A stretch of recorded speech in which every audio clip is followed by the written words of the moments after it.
Hello friends, जय मां शंकर।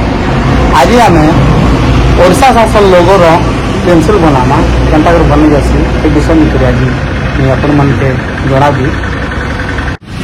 एटा देखुन ओडिशा शासन रो लोगो आउ इटा के आमे पेंसिल बनाना। एटा होचे पेपर रे प्रिंट बाहर कर देछे ओडिशा शासन लोगोटा। पेंसिल बनावा काजे हमके लागबा बाइंडिंग पेपरटा। এটা দেখুন বাইন্ডিং পেপার এটা তার উপরে রখিদেলে भी যেটা দিশুছে ট্রান্সপারেন্ট আছে এন্ড পেপার দরকার। এটা দেখুন এটা পেপার তলে রখি দেইছে তা উপরে পেন্সিল পেপার को रखि देइছে एंता এটা पूरा सब दिশুছে।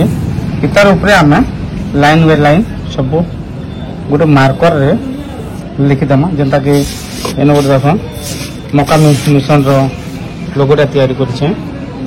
देखुन मार्कर रे कर दिया छे। एटा भी एंते स्टार्ट कर दमा। एटा के सब आड़ के मार्कर रे तैयारी कर दमा पहला। एटा देखुन ओडिशा शासन लोगो मार्कर रे तैयारी कराई छे। एटा के हमें सोल्डिंग आयरन से कोना कोना करना। एटा देखुन सोल्डिंग आयरन रे मु बना बना करूँ।